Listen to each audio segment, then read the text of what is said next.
Assalamualaikum warahmatullahi wabarakatuh. Saya Pujiwayu Hidayanti akan mereview buku yang berjudul Kebelet Kaya, kumpulan jurus inspiratif dari pengusaha kecil hingga kelas dunia, karya dari Mardiku WP. Sebenarnya buku Kebelet Kaya ini seperti apa sih? Buku yang berjudul Kebelet Kaya ini merupakan sebuah buku yang menguraikan secara menyeluruh dengan bahasa serius tapi santai, beragam pola atau cara untuk membidik sebuah peluang, selanjutnya menjadikan sebagai lahan bisnis yang cukup menjanjikan. Penulis membeberkan kiat menjadi sukses, baik pengalaman-pengalaman yang pernah dilakoninya sendiri maupun kisah beberapa orang yang telah sukses menjalankan bisnisnya. Buku Kebelet Kaya ini terdiri dari 12 bab, yang mana bab 1 diawali dengan mengenai bagaimana memulainya. Bab 2 mengenai bagaimana menjadi entrepreneur, bab 3 mengenai membidik pasar, bab 4 mengenai hati seorang entrepreneur, bab 5 mengenai pola pikir entrepreneur, bab 6 mengenai tugas entrepreneur, bab 7 mengenai zero prinsip entrepreneur, bab 8 mengenai berbisnis tanpa uang tunai, bab 9 mengenai darah entrepreneur, bab 10 mengenai aturan main entrepreneur, bab 11 mengenai budaya entrepreneur, serta yang terakhir bab 12 mengenai sikap entrepreneur. Jadi, buku yang berjudul Kebelet Kaya ini sangat menarik sekali untuk dibaca oleh pemula yang akan menjalankan bisnis. Selanjutnya, saya akan mengulas mengenai isi buku Kebelet Kaya ini. Yang pertama, yaitu kita mulai dari bab 1 terlebih dahulu. Bab 1 mengenai bagaimana memulainya, yaitu terdapat poin-poin penting yang dijelaskan di dalam buku ini. Yang pertama, yaitu berani itu muncul dari dalam. Untuk menjadi seorang entrepreneur atau pemimpin, syarat utama adalah jadi dulu. Jadi, jangan beranggapan bahwa apabila kita tidak memiliki pengalaman, berarti kita tidak mampu. Namun, kita harus memberanikan diri untuk menjadi seorang pemimpin atau entrepreneur yang tangguh. Poin yang kedua yaitu lakukan segera. Dalam buku ini dijelaskan bahwa apabila kita memiliki peluang, maka lakukan dengan segera karena kesempatan tidak datang dua kali. Kesempatan itu ada bagi yang memiliki harapan dan kemauan. Jadi tidak ada alasan untuk tidak memulai usaha. Yang poin ketiga yaitu kuasai secara detail. Untuk mempertahankan eksistensi usaha memerlukan pelajaran dan keterampilan tersendiri. Akan tetapi, keterampilan itu tidak menjadi faktor utama dalam memulai sebuah usaha. Mulailah sesuatu dengan keberanian terlebih dahulu. Kita perlu belajar dari jatuh bangun untuk menjadi terampil. Karena menjadi paham dan pandai menyelesaikan setiap permasalahan akan menjadikan sebuah peluang yang menjanjikan. Poin keempat yaitu berbeda itu sebuah strategi, karena berani tampil berbeda akan membuka peluang untuk lebih mudah dikenal. Poin kelima yaitu berjuang itu butuh siasat. Di dalam buku ini dijelaskan bahwa dalam bisnis kita dituntut untuk berani dan perlu mengedepankan semangat juang serta tidak boleh mudah menyerah walaupun masalah menghadang. Karena seorang entrepreneur tidak boleh mudah menyerah sebelum mencobanya. Yang keenam yaitu menaklukkan investor. Dibutuhkan kerja keras dan keuletan untuk bisa membangun bisnis yang besar. Selain itu, kita juga harus menaklukkan investor untuk membangun sebuah investasi yang mendulang keuntungan. Selanjutnya, bab 2 mengenai bagaimana menjadi entrepreneur. Di dalam buku ini dijelaskan beberapa poin mengenai bagaimana menjadi entrepreneur. Yang pertama yaitu bermula dari impian. Impian di benak kita merupakan motivator kesuksesan yang paling ampuh. Keberanian berimajinasi akan menentukan sukses sebagai entrepreneur. Yang kedua, lihat kebutuhan sekitar. Untuk menangkap peluang usaha, kita harus memperhatikan kebutuhan di sekitar. Kepandaian melihat kebutuhan sekitar menjadi hal utama untuk memulai suatu bisnis. Selanjutnya, poin ketiga yaitu empati membuat kita terlibat. Rasa empati sangat dibutuhkan oleh seorang entrepreneur dalam melayani mitra usaha, pegawai, dan pelanggan. Empati menjadi dasar yang penting dalam kehidupan, begitu juga dalam dunia bisnis. Hal yang dapat dilakukan adalah memahami bagaimana perasaan orang lain. Dengan begitu, orang lain akan memahami apa yang kita rasa. Selanjutnya, poin keempat adalah memberikan nilai tambah. Dalam dunia bisnis, kita harus mampu memanfaatkan peluang yang ada. Seperti yang dicontohkan dalam buku ini, apabila kita bertempat tinggal di Medan, harga mobil bekas di sana lebih mahal 2 juta dibandingkan di Jakarta. Dengan begitu, kita dapat memanfaatkan peluang tersebut. Selain mendapat harga yang lebih terjangkau, kita harus mampu memanfaatkan peluang lainnya seperti memberikan jasa titip barang dari Jakarta.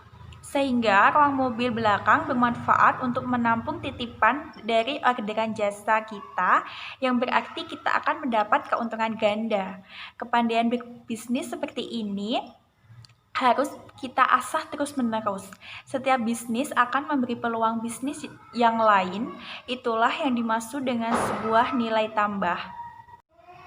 Poin kelima yaitu menjual barang plus manfaatnya. Dalam berbisnis, kita tidak perlu takut kalah saing dengan kompetitor yang memberikan harga murah. Kita bisa memberikan harga sesuai standar dengan barang kita, asal mutu kita baik dan servis kita juga baik. Karena biasanya seorang pembeli akan terdorong untuk membeli sebuah barang itu karena rangsangan manfaatnya serta kelebihan dari barang tersebut. Poin keenam yaitu wujudkan mimpi pelanggan. Sebelum memulai menjual produk kita harus melakukan survei atau wawancara terlebih dahulu dengan pertanyaan-pertanyaan mengenai apa saja yang menjadi keinginan konsumen. Kita harus mengenali setiap pelanggan baik secara individu maupun kolektif. Yang ketujuh yaitu peluang tergantung cara melihatnya. Kita harus melihat peluang dari kebutuhan orang lain yang berada di sekitar kita. Individu satu dengan lainnya itu memiliki kebutuhan yang berbeda, sehingga kita harus cermat akan kebutuhan mereka untuk menjadikan sebuah peluang usaha. Selanjutnya yaitu di bab 3 mengenai membidik pasar. Yang pertama, butuh nyali untuk mewujudkan ide. Untuk menjadi seorang yang sukses, kita harus berani untuk mewujudkan ide-ide kita. Ketika kita menguasai teori tetapi tidak berani mempraktekkan bisnis sedasar apapun, akan sulit untuk menjadi kenyataan. Jadi, perbanyaklah aksi dan jangan hanya mengembangkan ide semata. Yang kedua, adrenalin dan seni berhutang. Seorang entrepreneur akan langsung melihat sebuah peluang. Mereka berani melakukan dan mengambil risiko. Berkaitan dengan modal, seorang entrepreneur akan membaginya dengan orang lain untuk mengurangi risiko. Dengan membagi keuntungan pada mitranya, entrepreneur berprinsip lebih baik untung 10% yang didapat dari mitra usaha daripada 100% usaha sendiri. Karena dalam berbisnis, berutang untuk tambahan modal kerja atau investasi adalah hal yang wajar. Yang ketiga yaitu mengenai kejelian menangkap perbedaan. Dalam berbisnis, kita harus jeli terhadap perilaku pasar. Marketing intelijen bertujuan untuk menentukan strategi dalam melakukan pengumpulan data yang biasanya menggunakan pikiran imajinatif pelanggan dan pelaku pesaing. Selanjutnya, poin yang keempat adalah bangunlah komunitas. Dalam buku ini dijelaskan bahwa berbisnis harus mampu membangun komunitas yang baik sehingga tercipta sebuah budaya atau peradaban yang baik. Selanjutnya, poin kelima yaitu prediksi sebuah fenomena.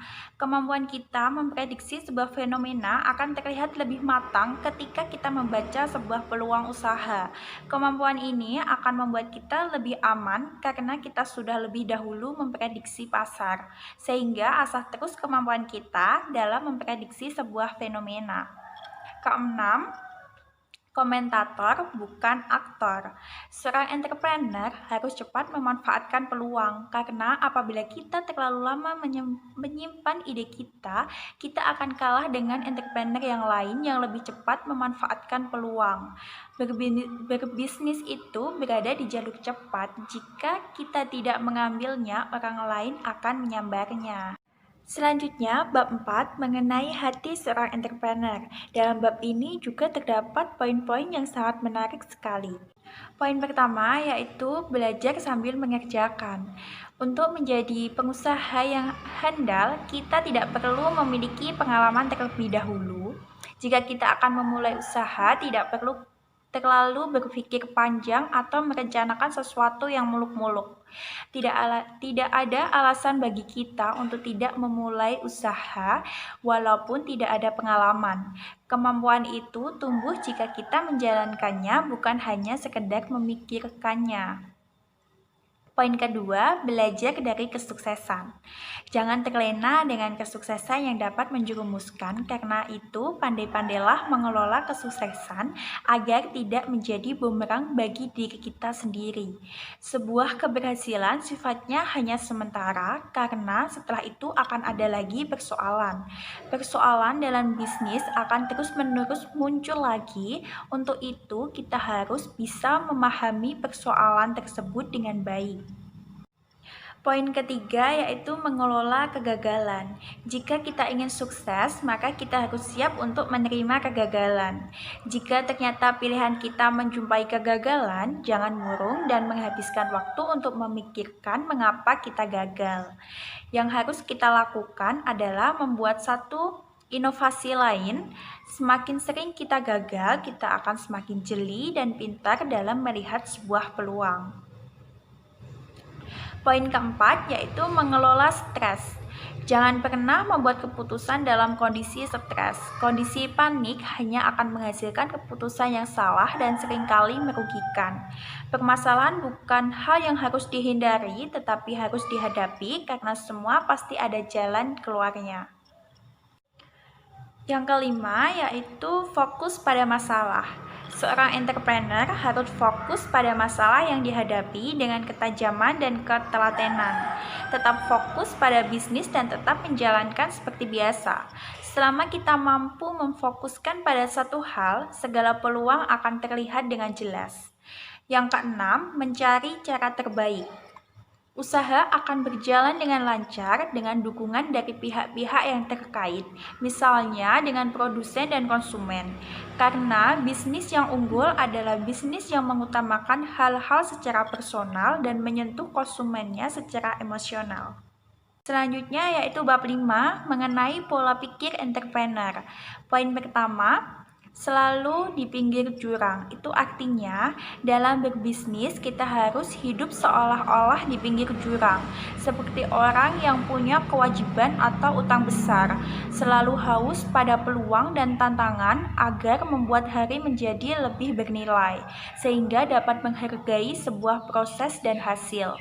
Poin kedua, memanfaatkan resiko.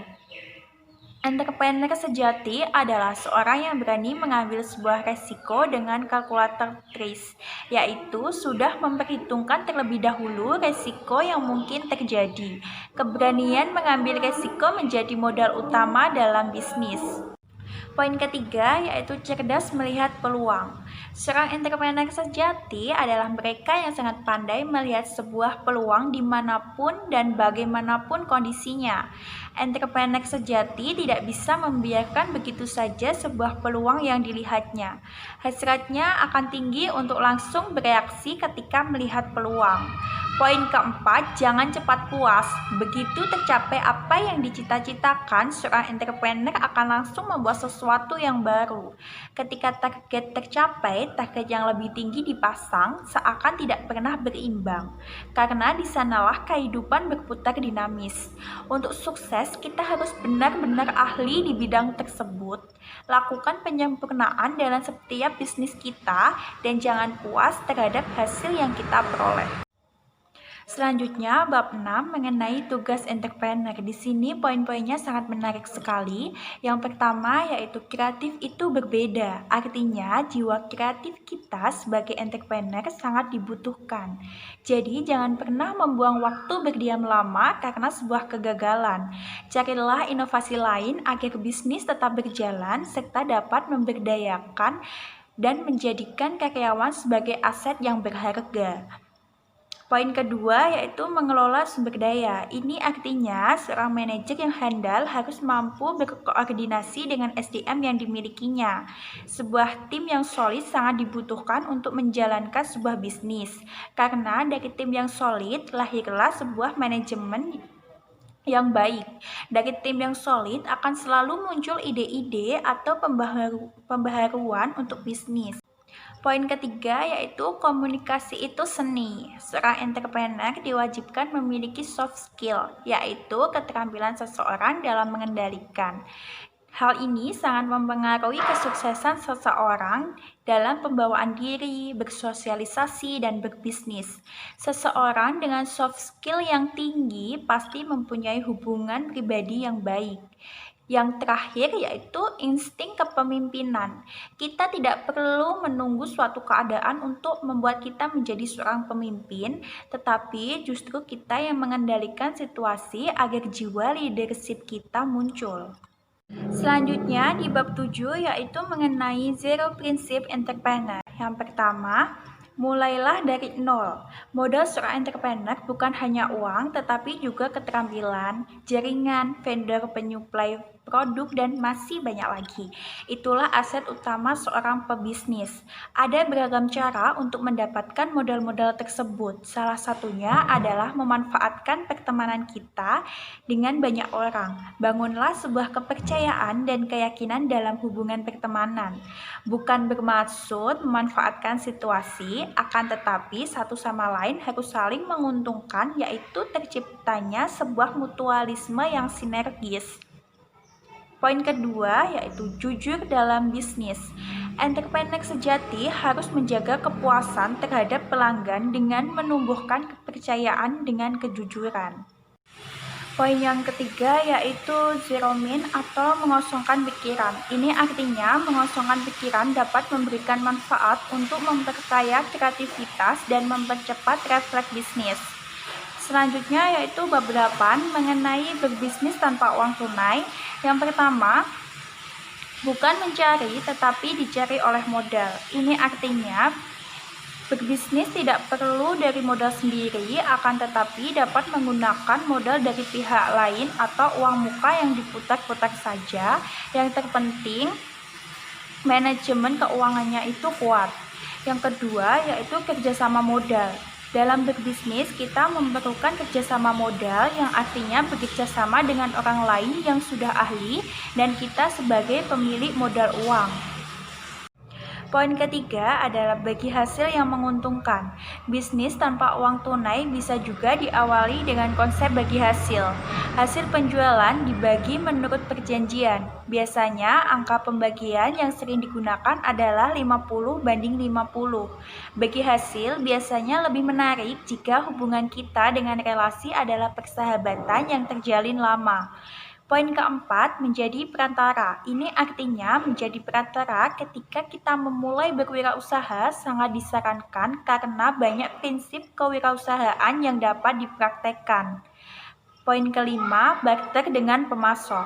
Barter akan sulit jika nilai barang yang ditukar tidak ada skala kesepakatan, tetapi akan mempunyai nilai lebih jika kedua benda memiliki nilai tidak berwujud. Poin keenam yaitu multifungsi. Apabila kita banyak bisa, maka akan mendapatkan hasil yang juga banyak.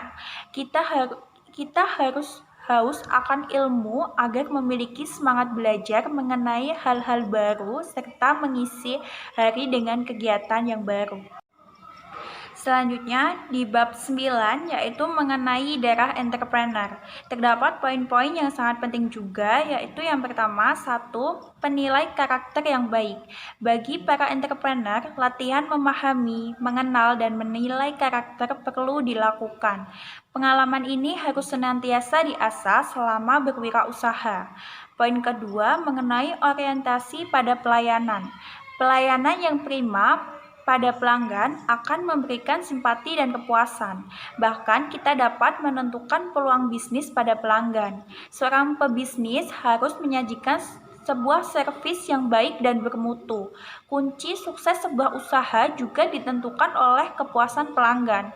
Pelanggan setia biasanya akan bertahan walaupun ada kompetitor lain yang akan menawarkan produk yang sama dengan keunggulan yang berbeda. Poin ketiga yaitu fokus itu awalnya cinta. Hanya dengan fokus kita akan mendapat pijakan dan pasti berhasil. Yang harus difokuskan oleh seorang entrepreneur adalah permintaan pasar, karena minat, permintaan, dan tren pasar selalu bertumbuh dan bergeser. Poin keempat yaitu memikat promosi. Promosi merupakan sebuah cara untuk membawa produk kita kepada kesadaran pikiran seseorang, sehingga dalam kondisi tertentu produk kita lah yang akan mereka prioritaskan. Ada sebuah metode promosi yang menarik dan tidak memerlukan banyak media pengiklanan yang mahal, yaitu dengan membangun komunitas. Poin kelima yaitu berhitung sebelum berhutang. Strategi bisnis yang dilakukan oleh para pengusaha untuk meningkatkan penjualan salah satunya adalah melalui sistem kredit. Akan tetapi, ketelitian sangat dibutuhkan dalam memberikan kredit kepada pelanggan. Selidiki semua data dengan cermat, jangan ragu atau malu untuk mencari perjalanan hidup pelanggan yang akan mengambil kredit kepada kita. Poin keenam yaitu memilih orang yang tepat. Gunakan naluri serta teliti untuk merekrut seorang karyawan atau mitra bisnis yang terbaik dan menurut kita cocok. Keberhasilan sebuah usaha tergantung pada kualitas tim dan juga manajemennya. Selanjutnya, poin ketujuh yaitu mencari dan menciptakan usaha. Seorang entrepreneur harus mengerjakan ide dengan segera. Pola pikir panjang itu bekerja dengan asumsi-asumsi, bukan dengan data lapangan, sehingga kita sering bergerak lambat saat banyak berpikir. Jadi, bergeraklah cepat untuk mewujudkan sebuah gagasan. Poin 8. Peluang itu membutuhkan kecepatan. Banyak peluang yang bisa tercipta dari sebuah hobi dan minat kita, sehingga apabila kita menangkap sebuah peluang, kita harus segera mempraktekkan.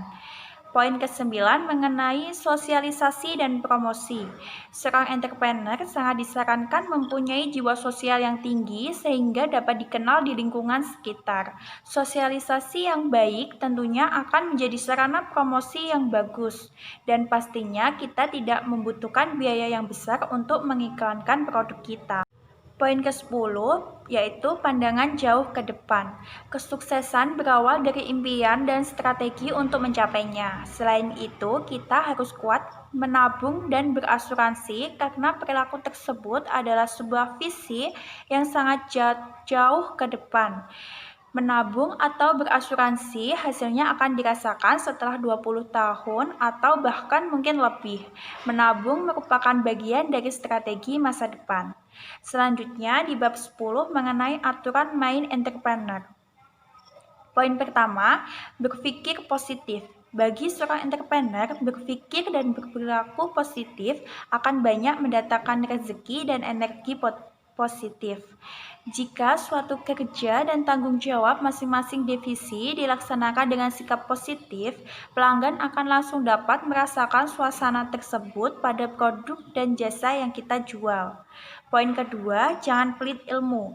Artinya, ketika kita mulai membangun usaha, ambillah simpati dari lingkungan sekitar. Berinvestasi dalam hubungan masyarakat karena cara ini akan memudahkan bisnis kita. Poin ketiga yaitu fenomena magis. Bagi seorang entrepreneur, guru yang terbaik adalah diri sendiri dan tentunya Tuhan Yang Maha Kuasa. Kita tidak memerlukan sandaran apapun untuk sukses, selain percaya pada kekuatan sendiri. Tidak perlu paranormal atau feng shui, kita sendiri yang mampu membangun kredibilitas bisnis karena kita tidak akan pernah bisa mengandalkan pendapat klinik seperti itu. Poin keempat yaitu menjual butuh strategi. Seorang entrepreneur dituntut kemampuannya dan kejeliannya dalam menghadapi kompetisi terhadap produk yang sejenis. Poin kelima, belajarlah dari pengalaman orang lain. Untuk menjadi seorang entrepreneur yang sukses, kita harus memanfaatkan dan mensyukuri pemberian Tuhan, dan selain itu, kita harus belajar dari pengalaman orang yang lebih berpengalaman dari kita. Poin keenam adalah berinvestasilah. Artinya, sebagai entrepreneur, kita diharapkan memiliki aset yang bisa dicadangkan untuk masa depan dan asuransi. Menabung adalah salah satu contoh yang mudah dijalani. Selanjutnya, bab 11 mengenai budaya entrepreneur. Pertama, belajar dan berikan hal yang terbaik. Seorang entrepreneur sejati selalu haus akan ilmu. Selain belajar, kita juga harus mengasah ilmu yang sudah didapat dengan sebaik-baiknya. Dengan ketajaman berpikir, bisnis yang kita jalankan akan berjalan dengan lebih baik lagi. Poin kedua, sportif tumbuh dari dalam. Banyak hal yang dapat dipelajari dari olahraga. Salah satunya adalah sportivitas. Olahraga mengajarkan kita untuk menerima sebuah kekalahan, kemenangan, persaingan, keadilan, dan sikap sportif. Olahraga digambarkan sebagai sebuah corporate responsibility atau tanggung jawab bersama untuk mencapai sebuah kemenangan. Antara olahraga dan perusahaan, keduanya sama-sama membutuhkan sikap sportif yang sama dan sebuah tim yang andal. Perusahaan membutuhkan orang yang berjiwa sportif dan bertanggung jawab. Poin ketiga yaitu menciptakan kader. Kaderisasi adalah sarana kita berpindah dari kuadran kiri ke kuadran kanan. Selama kita masih mengerjakan segala hal, kebebasan waktu tidak akan pernah dimiliki. Semakin banyak kader, semakin banyak waktu yang kita miliki. Keempat, berdaya juang. Jika dianalogikan, pekerjaan kita sekarang ini merupakan armada kapal yang telah mengantarkan kita kepada sebuah tujuan, yaitu di posisi kita sekarang. Jika kita terus-menerus bersama kapal tersebut, kita tidak akan kemana-mana. Mulailah sesuatu yang baru agar dapat berjalan terus ke depan dan tidak perlu berpikir untuk kembali. Carilah peluang dalam sebuah kesempatan untuk berwirausaha. Kelima, yaitu menunda kesenangan. Bagi seorang entrepreneur, kemampuan menunda kesenanganlah yang membedakan dengan kesuksesan kebanyakan orang. Banyak orang yang kecanduan uang, tetapi sebagai pebisnis, kita harus mengetahui kapan harus memanfaatkan uang untuk sebuah kesenangan, kapan memanfaatkan untuk investasi. Tundalah memanfaatkan uang untuk kesenangan, teruslah bekerja membangun aset dan terus memutar uang untuk aset. Selanjutnya kita di bab terakhir yaitu bab 12 mengenai sikap entrepreneur. Di poin pertama ada modal orang lain. Artinya, jika kita melihat sebuah peluang dan berani mengambil segala tindakan untuk sukses, berarti kita memiliki mental bisnis. Dorongan tersebut ada dalam setiap individu sebagai sarana kita untuk sukses. Dorongan dari dalam tersebut adalah bahan bakar yang disebut self-motivation yang didapat dari impian diri kita untuk segera diwujudkan. Poin kedua, jaringan orang lain. Cara pintar lainnya yang harus dimiliki setiap entrepreneur adalah kepandaian menggunakan jaringan orang lain, karena itu adalah sarana sukses seorang pebisnis. Poin ketiga mengenai tenaga orang lain. Sebagai seorang entrepreneur, kita harus memiliki kepandaian dalam menggunakan tenaga orang lain dan begitu juga dalam membangun bisnis. Pergunakan tenaga orang lain dalam menjalankannya, sedangkan ide kita biar kita yang menanganinya. Jangan lupa untuk membagi hak mereka sesuai dengan tenaga yang mereka berikan. Poin keempat, memiliki salesmanship. Memulai sebuah usaha, modal pertamanya adalah keberanian. Latihlah diri agar menjadi seorang pebisnis sejati melalui jenjang sales. Sales merupakan pekerjaan yang membutuhkan keahlian tersendiri dan pekerjaan terhormat karena banyak sekali pelajaran yang dapat diperoleh seperti melatih mental, visi, dan kepemimpinan leadership. Pelajaran yang dapat diambil dari buku ini adalah untuk memulai usaha, modal uang bukanlah faktor yang utama, melainkan asal kita mau belajar dan berusaha, serta mencari dan menangkap peluang secara tepat untuk menggapai impian kita, pasti mampu menjadi seorang entrepreneur yang sukses. Menurut saya, buku ini sangat cocok bagi pebisnis pemula karena buku ini selain banyak teori-teori yang dijelaskan, juga terdapat kisah-kisah inspiratif asli dari orang yang sukses di dalam dunia bisnis. Demikian review buku dari saya, semoga bermanfaat.